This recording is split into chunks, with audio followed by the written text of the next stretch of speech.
Handa na ba ang ating mga grade 9 learners? Sapagkat ngayon ay pang grade 9 naman ang tatalakayin natin. So sa ngayon ay nasa ikawalong linggo na tayo ng first quarter natin. Okay? So ang concentration or kailangan nating matutunan sa linggong to ay, so ang mga grade 9 learners natin dapat ay ma-models nila ang real-life situation gamit ang quadratic function. So, kailangan ay may-relate ng ating grade 9 learners ang quadratic function sa kanilang buhay. So, minsan hindi natin namamalayan pero meron tayong ginagawa na pag naunawaan natin ang quadratic function ay ito pala ay isang halimbawa ng quadratic function. Okay? Another one represents a quadratic function using table of values, graph, and equation. Sapagkat ang quadratic functions, pwede siyang makita, ma-observe through table of values, pwedeng through graph, and then equation. So yun ang matutunghayan natin sa video lesson na ito. So para simulan, basahin natin ang situation natin ngayon at tignan natin kung ito ba ay real-life situation na naipapakita ang quadratic function. So tignan natin. So this is the situation. So your family wants to fence a certain portion of your lot for a vegetable garden. Your dad bought 50 meters of fencing materials. Using the available materials, determine the maximum area to be fenced and the dimensions of the garden. So, kung titignan natin yung situation natin, ay talagang pwede natin gawin, no? So, meron tayong certain portion of the lot and then i-convert natin or gagawin natin ngayong vegetable garden. So, para medyo makatipid na tayo sa mga gulay, no? So, pwede natin gawin. And then, ang nangyari, nakabili na ng fencing material yung dad natin or yung tatay natin at ito ay pagkakasyahin natin. So, ang tanong dito ay, we will determine the maximum area na mai-enclose natin by fencing at kung ano ang dimension ng garden na mabubuo natin na may maximum area. So this is one of the examples na pwede nating na-relate ang ating quadratic function. Paano nga ba natin to masosolve? So kailangan muna nating ma-illustrate ang situation. So dito sa situation na to, ang pinag-uusapan ay rectangular vegetable garden. So, we can draw rectangular. So, dito natin gawin. Okay, so if it is a rectangle, meron tayong width at meron tayong length. At kapag minultiply ang width and length natin, magkakaroon tayo ng area. So, ito ay length. Ito naman ay width. Okay. So, dito sa given natin, yung nabiling materials ng tatay or ng dad dito ay 50 meters. So, ibig sabihin, so 50 meters fencing material.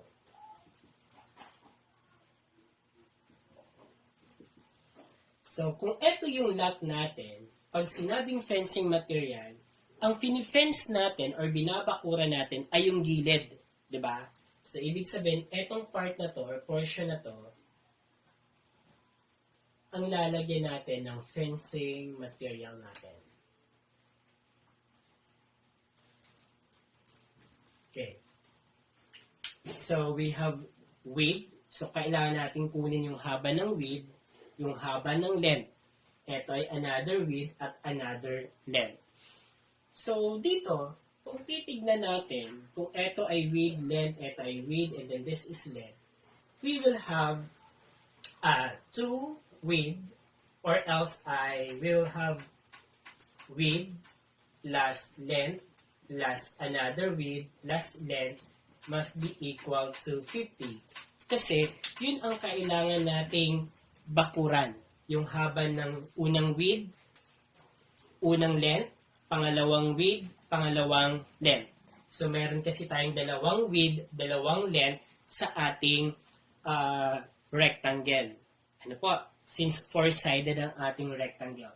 Okay, so dito, pwede natin itong mas-simplify. So, W plus W, or width plus width, we have 2 width. Then, length plus length, that is 2 length, is equal to 50. And then dito, 2, 2, and 50 ay pwede nating ma-reduce. So, pwede nating i-simplify ang ating equation na to. So, by dividing each term by the common number, or common number. So, divisible yun by 2. So, divide by 2, divide by 2, divide by 2. Mapapansin natin, we will now have width, length, then ito ay 25. And then, so dito, so we will solve the width in terms of length. So, kung pag sinabi natin we will solve the width in terms of length, kailangan yung width ay na-isolate natin sa ating left side. Okay. So, ibig sabihin yung length natin ay ilalagay natin doon sa ating right side. Itra-transpose natin. So, we will have width is equal to 25 minus length. So, kailangan natin yan. Okay, so dito ay totally may technique dito pag medyo kabisado na natin yung problem. Kasi kung titignan natin, pag hinati natin to, so dapat yung 50, kung etong 50 ay intended for the length width na yon, pag hinati natin, kasi ito magkapareho ang haba, ito same din ang haba nito. So pag hinati natin yan, hinati natin to, so 50 divided by 2 is 25. So, ibig sabihin, ang paghahatian ng width at length natin ay 25. Diba? So, that's why we have, meron na tayong representation for the width natin. So, balikan natin yung problem. So, here, since we are talking about the area and then considering the fencing material, so, dito ay gagawa na tayo ng equation. So, anong equation ang mabubuo natin dito? So, length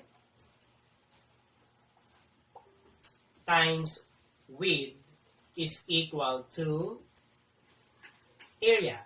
Or area is equal to length times width. Okay, and then from our computation a while ago, so we could have A, which is the area. Ang length natin, so we have this one. Okay, let's represent it by L.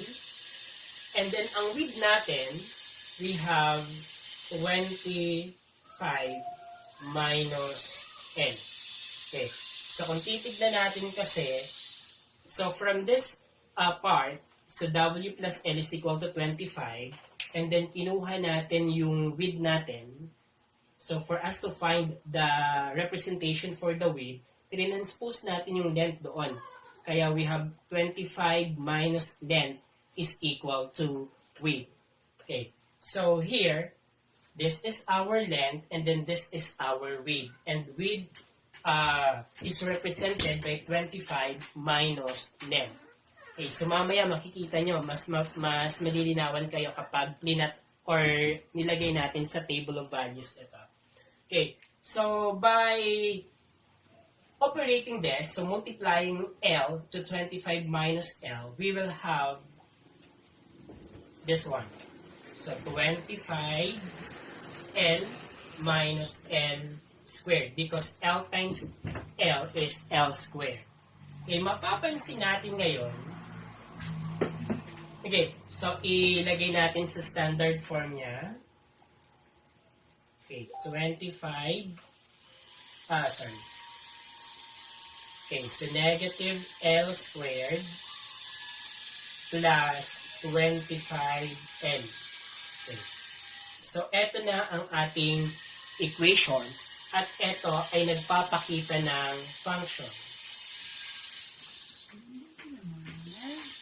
At etong function na to ay isang quadratic.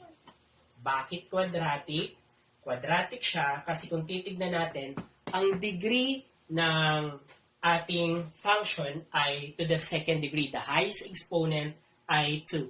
So, siguro, mako-confuse kayo kasi commonly, ang mga variable na ating nadideal ay x and y. So, dito, ang ginamit natin, L na mismo for the length. No? Pero pwede natin siyang palitan ng x or y kung yun ang gusto ninyo. Okay. So, here, so we have area is equal to negative L squared plus 25L. So this is now our equation. So kung gusto nyong gawing x ito at y ito, or mas makita natin as function, so we can have this one. So we have f of x is equal to negative x squared plus 25x. So dito, ang x natin, that is equal to our length. Okay. So, kapag ginawa natin ito. So, kung ito na ang gagawin natin, so medyo nakarelate na kayo. X na yung ginamit natin. So, ito ay nagpapakita na ng isang quadratic function. So, ito din naman, quadratic function na ito. Ito, quadratic function din. So, minsan nagbabago-bago lang ang hitsura, pero siya ay nagpapakita ng quadratic function.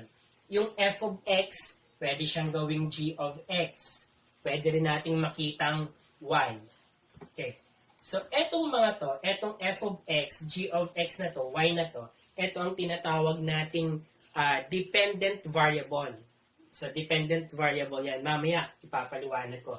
At ang x naman natin, yung variable na nandito, yan naman ang ating independent variable. So, anong ibig sabihin? Independent variable, ibig sabihin tayo ang mag-iisip mismo ng value niya, and then, makukuha natin ang value ng f of x natin or ng g of x or y natin.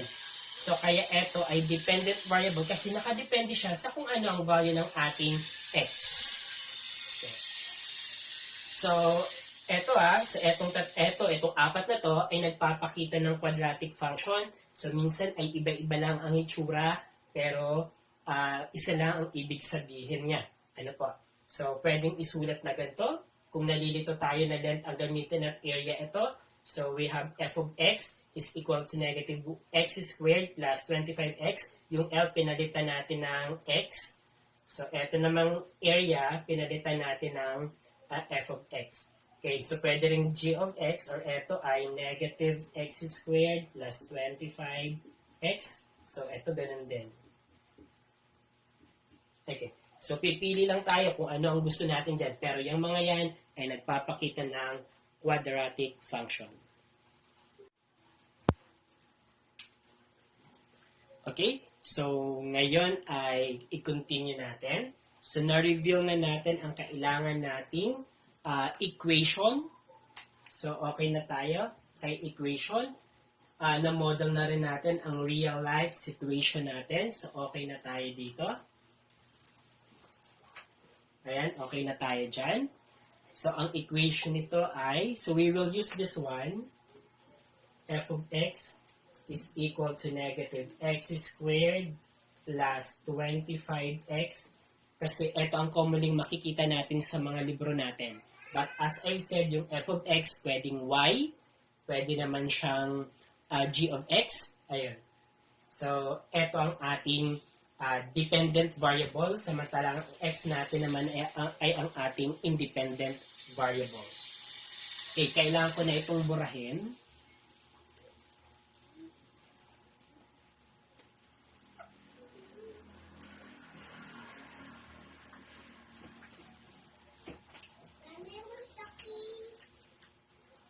Sa may mirror, anak, sa may mirror.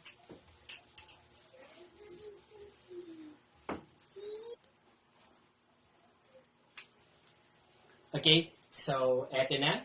So, the equation behind this situation ay ito. F of x is equal to negative x squared plus 25x, where our f of x is the area, and then the x here represented by the length. Okay. So, let us have now the table of values.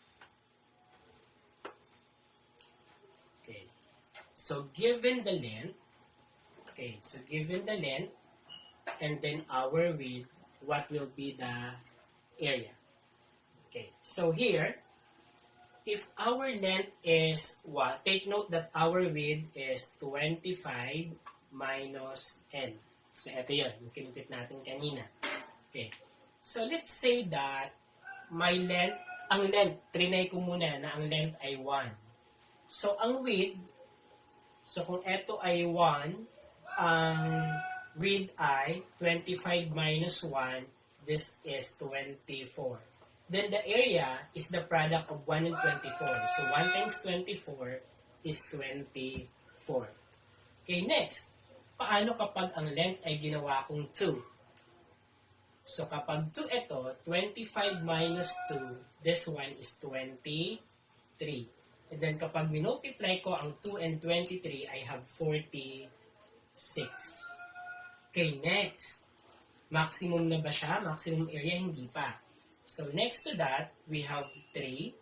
So, kapag ang length natin ay 3, so 25 minus 3, we have here 22. Then, multiplying this, we have 66. Okay? Maximum na ba siya? Try natin ang susunod. Kapag ang length naman, ang haba ng length ay 4. So, dito ay 25 minus 4, we have 21. So, multiplying this one, we have 84. Okay. Next, kapag ang length ay 5, so dito ay 25 minus 5. So, ang magiging width natin ay 20. And then multiplying this, we have 100. Okay, gawin natin itong 6. So, kapag 6 ito, 25 minus 6, we have 19. And then the area, the product of this. So, 6 times 19, the answer is, okay, so try natin. Okay, 6 times 19, that is 114. Okay, maximum na ba siya? Hindi pa. Hindi pa natin nakikita. So, kapag ang length natin ay 7, so 25 minus 7, 25 minus 7, we have 18 here. Then, multiplying 7 and 18, the product is 126. So, the area is 126 kapag itong dimension natin. Next, gawin natin itong 8 at gawin natin itong, so 25 minus 8, 17. So 8 times 17, we have 136. Okay, so ang area yung 36. Next, kapag ang length naman ay 9, ang width natin ngayon ay 25 minus 9, that is 16. Then multiply 16 and 9, the answer is 144. Okay? Next, we have 10. Kung ito ay 10, ito naman ay 15. So, the product of 10 and 15 is 150. Next, gawin natin itong 11. Ito ay magiging 14. So, kapag minultiply natin ang 11 at 14, we have 154. Okay, next, gawin natin itong 12. So, ito ay magiging 13. So, pag 12 times 13, we have 156. Okay, the area is 156 kapag ang dimension ng length at width natin ay 12 by 13. Next, gawin natin itong 13. Ito naman ay 12. Diba? So, 13 ito. So, 25 minus 13, we will have 12 here. So, 156 pa din ito. Okay, next, gawin natin itong 14. Say, 14 ito. So, 25 minus 14, ito ay 11. So, we will have 154. Okay. So, kung titignan natin, tignan nyo guys. So, eto, pataas ng pataas ang length natin. Ang width naman natin, from pinakamataas, pababa naman siya. Ano po? At the same time, ang width natin, nakadepende kasi siya, di ba? Doon sa material na available na binili ng ada doon sa situation. Kaya, 25 minus the length. So, kung ang length natin ay 1, 25 minus 1, 24. So, sinusubtract natin dito kung ano ang inassign nating value kay length natin. So, we will have this one. And then, dito, mapapansin natin, kapag kinuntingin natin yan, mapapansin natin ang area, 24, 46, 66, 84, 100, 114, 126, 136, 144, 150, 154, 156, 156. So, dito, mapapansin nyo na umulit dito. And then, after ng 156, nag-154. Bumaba ulit siya, pababa ulit siya, paganyan ulit siya. So, mapapansin natin na ito na ang ating maximum area. At ang dimension natin ay ito. So, dito, nasagot na natin yung nasa situation natin. So, ang maximum area ay 156 square meter. So, ang area, so to answer that one, so ang maximum area ay 156 square meters. At ang dimension naman ay 12 by 13. So, ibig sabihin, ang length ay 13, ang width ay 12. Ayan. So, 12 by 13 ang dimension. Ito ay meters. Okay. So, syempre, pag sinabi nating length, kung alin ang ang mahaba dun sa dalawa, at ang width naman, syempre. So, kung napansin natin, ay nasolve na natin yung situation natin, at ang nai-reveal pa lang natin ngayon ay naipakita natin yung quadratic equation behind the situation.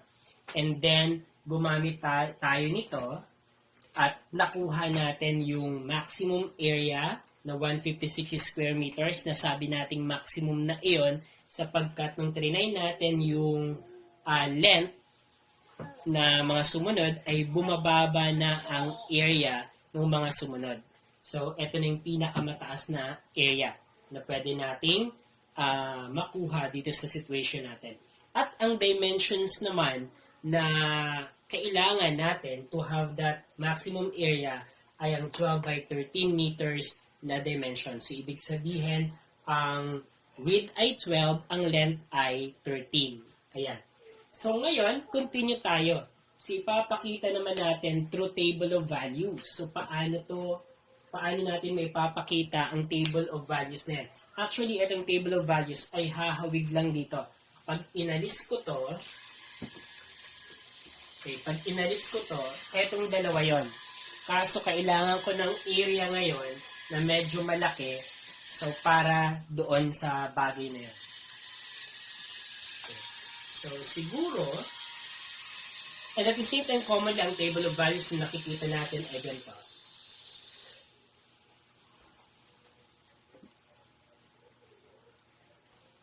Ayan. So, dito ang ating length at andito ang ating area. So, kung ang length natin ay 1 meter, ang area natin ay 24. Ayan. So, pwede ko nang burahin to. Okay, kapag ang area natin ay 2, kapag ang length natin ay 2, ang area natin ay 46. Kapag 3 naman ay 66. Kapag ang length natin ay 4, so 4 ay 84.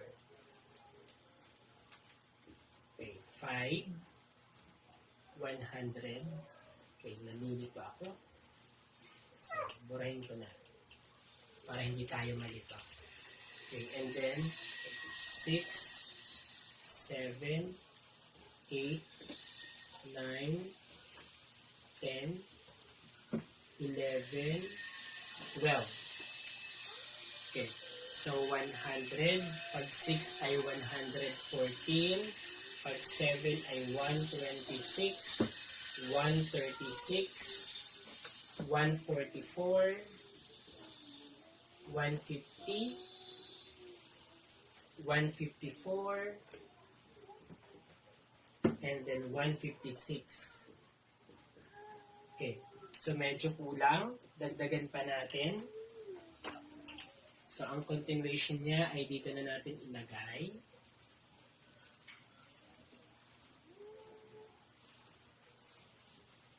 So, this is the length. This is the area. Okay. So, 12, 13, 156 din. And then, nung nag-14 tayo, ay 154. Okay. So, kung titignan natin, ang sequence niya, so 14, 154. So, kapag 15, 16, 17, 18, 19, 20, 21, 22. So, ang sequence niya, so 154, ito ay 150, 144, 136, 126, 114, 100, 84, 66. Ayan. So, magiging ganyan ang table of values niya. Okay. So, ngayon, ang tanong ay, paano ba gumawa niyan kapag meron lang tayong equation na given? Okay. So, for example, palitan natin kasi yung length natin, batay dito sa equation natin, ay ginawa na nating x. So, etong length natin ay gagawin ko ng x. At ang area natin, that is the f of x. So, eto ay f of x. So, this is our area. Okay. So, ganun din dito. So, this is our x and then this is our f of x. And then, as I've said, ang x natin is the independent variable. Independent variable. Kasi dito, malaya tayo mag-isip ng number kay x natin. Samantalang ang ating f of x, yan naman ang tinatawag nating dependent variable. Kung bakit ito dependent variable? Kasi, ang value ng ating f of x ay nakabatay sa kung ano ang nilagay nating input kay x. Kaya, ang f of x natin ay ang tinatawag na dependent variable. But take note ang f of x, g of x, y ay pare-pare lang ang ibig sabihin noon. Ano po? So, yan. So, ito na ang ating table of values. So, okay na tayo kay table of values natin. Okay, so paano ba nailagay yan? So, for example let's say na,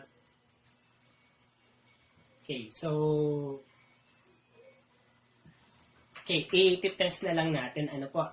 So, we have f of x is equal to negative x squared plus 25x. Ito ang equation na nasa likod ng ating table of values na to. So, i-check natin kung tama ba ang mga nandyan. So let x, let x is equal to, aling dyan ang gusto nyo itry natin? So, itry natin ang 22. So, dapat, so kapag ang x natin ay 22, ang mangyayari niyan ay ito. So, f of 22 is equal to negative, and then 22 squared plus 25 times ang x natin ay 22. Okay, so we will have this one. And then, so 22 squared, that is equal to what? Okay, so 22 squared natin, so 22 times 22, so that is 2 times 2, 4, 2 times 2, 4, 4, 4. So we have 4 here, 8 here, and then 4 here. So 484. Negative. Ito naman, 25 minus 22. So 25 minus 22. So 25 minus 22. So we have this one. So 10, 11, we have 4, we have 4. Okay, we have 0, 5, 5. So here we have 550. Okay. Next, i-operate natin yan, negative 484 plus 550. So, signed numbers, kaya dapat master natin yung operation ng signed numbers. Addition tayo of like sign. So, ibig sabihin, isusubtract natin. So, 550 minus 484. So, we have, okay, magiging 10. Ito magiging 4. So, 10 minus 4, we have here 6. And then 5 minus 8 cannot be. So, magiging 14, magiging 4. So, 14 minus 8.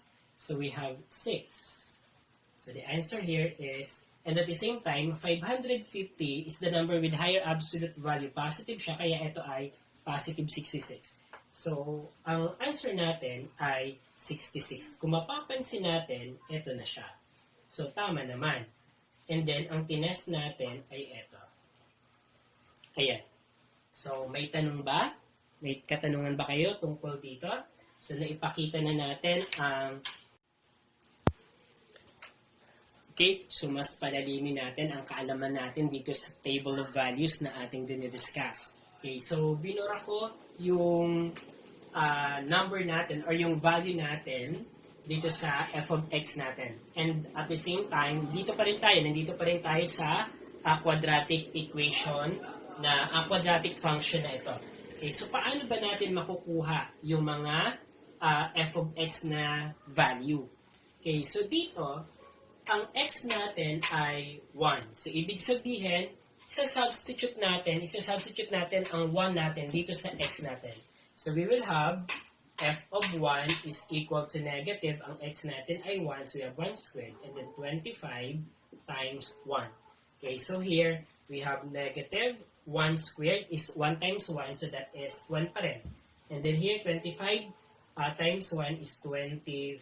Unlike sign, and then addition tayo, subtract.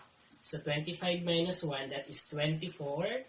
And then the number with higher absolute value is 25. Positive siya, kaya positive ito. So ibig sabihin, ang number na ilalagay mo dito ay 24. Okay, next. Paano naman kapag 2? So kapag 2, ito ay papalitan lang ng 2. Okay, so kapag 2, etong x natin ay gagawin lang 2. So ito ay 2 rin. So we have 2 squared, that is 2 times 2, 4. And then 25 times 2 is 50. And then negative 4 plus 50, unlike sign subtract. So we have 40, 46, tama ba? Okay, so 46 kasi minus 4 lang tayo. And then positive. So dito ay 46. Okay, so 46. Okay, so ibig sabihin, posible nating makuha, no? So, using the quadratic equation. Okay, next, kapag ang x natin ay 3 naman, so we will just make this 3. So, yung mga x natin ay gagawin lang nating 3. So, ito ay 3. So, ito ay 3. Ito ay 3. So, 3 times, negative 3 squared. So, ibig sabihin, 3 squared, 3 times 3, so that is 9. Negative, nasa labas siya ng parenthesis, kaya hindi siya apektado ng square natin. So, negative 9. And then here, 25 times 3, that is 75. And then, subtract. Unlike sign, so subtract natin siya. So, 75 minus 9. So, 75 minus 9 natin, magiging 15, magiging 6. So, 15 minus 9, we have 6, and then 6. So, the answer here is positive 66. So, dito ay 66. So, ganun kapag nawawala yung value ng ating f of x. So, we will just use the given quadratic function and then isa-substitute natin kay x kung ano yung given value of x. Minsan, tayo mismo ang mag-iisip noon. Kasi, sabi ko nga sa inyo, ang x natin ay ang ating independent variable at ang ating f of x naman ay ang dependent variable. So sana ay natututunan nyo etong skills na to kasi ito yung mostly activity na pinapagawa ng mga math teacher. Balikan natin ang graph kasi may naisip ako na kailangan ding i-discuss. So, ito ay tungkol pa rin kay table of values. Paano ba natin ma-check kung ito nga ba ay isang table of values na nagpapakita ng ating quadratic function. Okay. So, eto. So, isolve muna natin iyon bago natin yung graph kasi magbubura ako dito sa table of values natin kapag nag-graph tayo para ma-shorten it. Okay. So, gamitin natin ito. So, paano ba natin ma-check kung ang table of values na given ay nagpapakita ng quadratic function? So, eto po iyon. So, eto isusubtract natin. So, 14 minus 13, that is 1. 15 minus 14, 1. 16 minus 15, 1. 17 minus 16, 1. 18 minus 17, 1. 19 minus 18, 1. 20 minus 19, 1. 21 minus 20, 1. 22 minus 21, that is 1. So, ang ma-observe natin, ang difference ng ating mga x dapat ay pare-pareho. So, that must be 1. Okay. Next, what about sa ating f of x or sa ating y? So, tignan natin. So, ito, isusubtract natin. So, that is 154 minus 156. So, 154 minus 156. So, that is negative 2. So, negative 2 tayo. So, ito naman, isusubtract natin. So, 150 minus 154, this is negative 4. Ito naman, isusubtract natin. So, 144 minus 150, this is negative 6. Ito naman, isusubtract natin. 136 and then 144. So, we have 136 minus 144. Okay, again. So, 136 minus 144. So, dito kung titignan natin, mas mataas to eh. So, ibig sabihin negative ang magiging result and then isusubtract natin siya. So, 144 and then 136.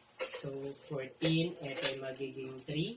So, we have 14 minus 6 is 8. So, here we have 8.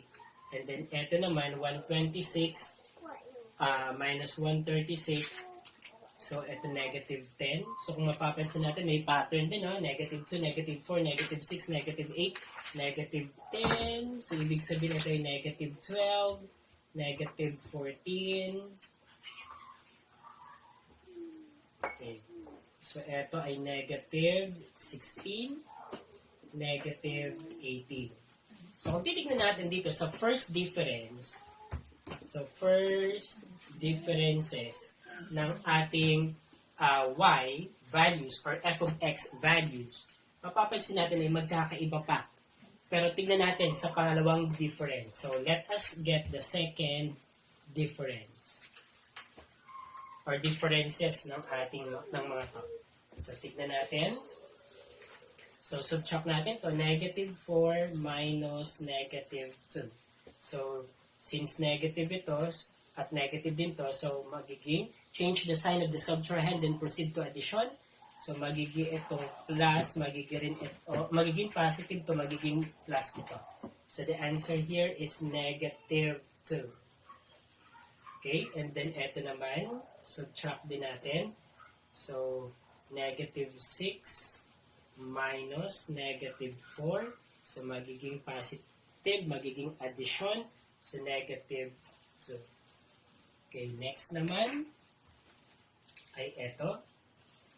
So, we have negative 8 minus negative 6. Magiging positive, magiging addition. So, we will have negative 2. Okay, ito naman, negative 10 minus negative 8. So, magiging positive, addition, and then we have negative 2. Okay, anong napapansin ninyo?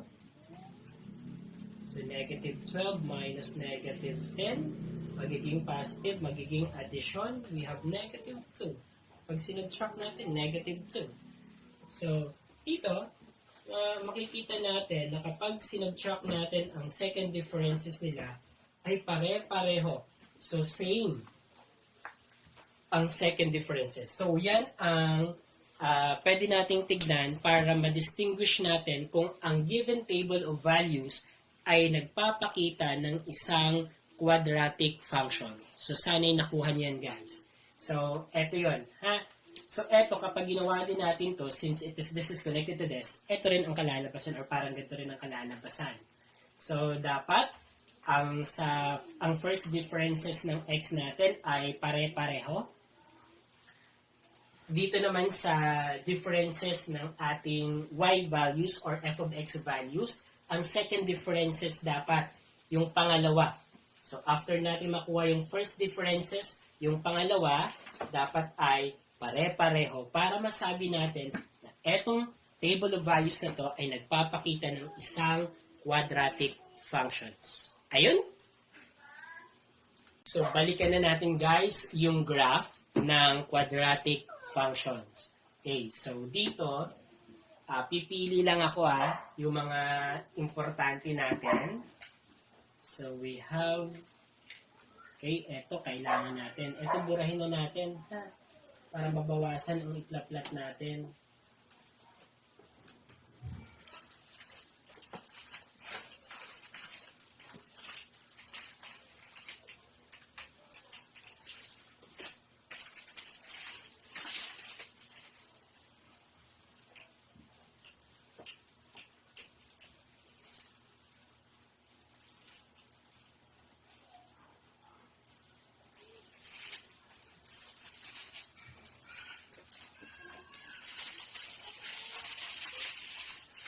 Okay, so ito lang yung tinira ko. So, ang itlaplat lang natin ay ito. So, 124, 6, 114, and then 12, 156, 13, 156,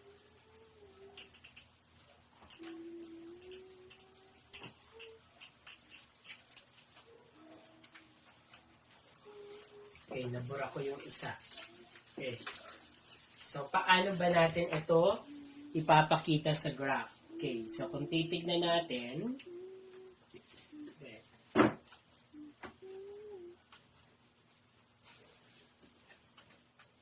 okay, so sa graph natin, so ito ang ating x-axis.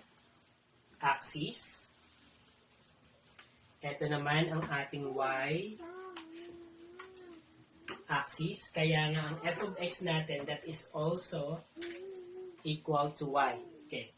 And then, dito sa table of values natin, meron tayong mga coordinates. So, we have 124 is the first, 6 and then 114. We have 12 and 156. And then we have 13 and 156. And then marami pa, kaso binura natin yung kanina. So, etong mga points na to, ang iplaplat natin dito sa Cartesian plane para makita natin ang graph nito. Okay, so here, kung titignan natin, ang mga x's natin or ang abscissa natin ay 1, 6, 12, 13. Positive lahat. So, ibig sabihin dapat dito may ipakita natin iyon. So, we have 1. Let's say ito ang 1 natin. Okay. So, 2, 3, 4, 5, 6. So, ito ang 6 natin. 7, 8, 9, 10, 11, 12. So, ito ang 12 natin. Then, ito naman ang 13. Okay, so medyo maliit. Okay, and then, kung titignan natin, ang mga coordinate natin, or the y values, ay 24, 114, 156, 156. So, since medyo mga malalaki ito, so ang gawin natin ay mag-by 10 tayo dito sa y-axis natin. So, ito let's say ay 10, 20, 30, 40, 50, 60, 70, 80, 90, 100, 110, 120, 130, 140, 150, 160. Okay. So yan. So, kikita ba? Okay, kita naman. Okay, so dito, kapag ang x ay 1, ang y natin ay 24. So, approximation na lang tayo. So, let's say ito. So, ito yung plot ng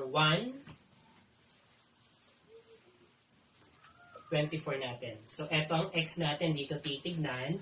So, ang x natin ay 1. Ang y naman natin ay 24. So, dapat medyo above 20. So, nandun siya. So, approximation tayo kasi medyo malaki yung number na involved eh. May malaking number na involved. Okay, next naman, kapag 6 naman, ang x natin, ang y ay 114. So, ang y ay 114. So, ibig sabihin nandito. So, kukunin ang intersection. Okay, so ito naman ang ating 6 and then 114. Okay. Next naman ay 12 and then 156. So, sa 12 natin, okay, 12. Ang x natin ay 12. And then 156. Okay, so kung 156 siya, medyo above kalahati ng 150 and 160. Okay, so eto. So this is 12. 156. So that is the coordinate. And then yung 13 naman ay 156 din. So 13. Then 156 din. Ayan. So eto 13, 156. So kung titignan natin, eto may possibility na kapag ang nilagay natin doon sa x natin ay 12.5, medyo tataas pa yan ng konti. So, connect natin yung mga latitude points. Ayan. Okay. So, eto, kung titignan natin kanina doon sa table of values natin, dito ay pababa na din yung ano natin, yung 156, di ba?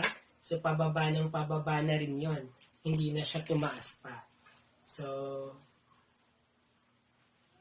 ito ay in-approximate na lang natin. So, ganyan ang magiging graph ng isang quadratic function natin. So, it is a parabola. Ang tawag dito sa graph na to ay parabola. Ang parabola natin ay it opens upward or it opens downward. Ito ay tatalakayin ko na sa next video natin. At this moment, ang parabola natin, it opens downward. Okay. So, ibig sabihin, etong point na to, yan yung maximum point. Kaya mapapansin natin, maximum area is 156 na ipakita natin doon. Ayun. Okay. So, sana ay nakuha. So, that is a parabola. That is the graph. So, kapag ang graph natin ay isang parabola, it represents a quadratic function. So, parabola, it opens downward. So, gaya nito. Or it also opens upward. Gaya nito. Okay. So, ito ang opens upward. Ito ang opens downward. So, sana ay nasundan. Sana ay maraming natutunan.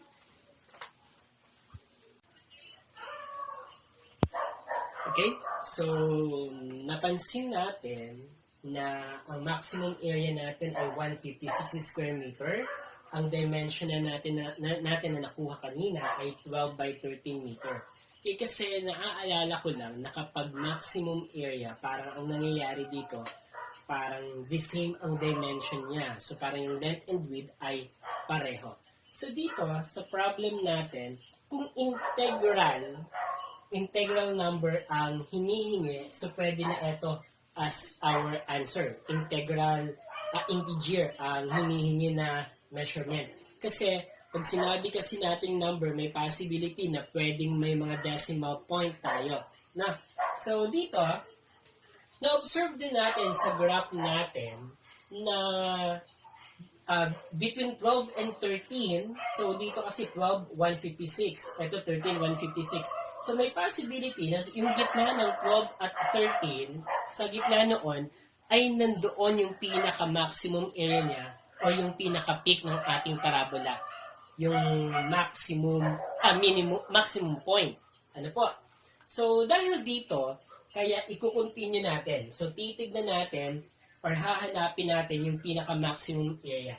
So, kung papansinin natin, so nasa between 12 and then 13 tayo. So, ibig sabihin, kukunin natin ang 12.5. So, 12.5. So, x and then y natin. So, we have 12.5. So, ano kaya ang value ng ating y? So, gamitin natin yung ating equation.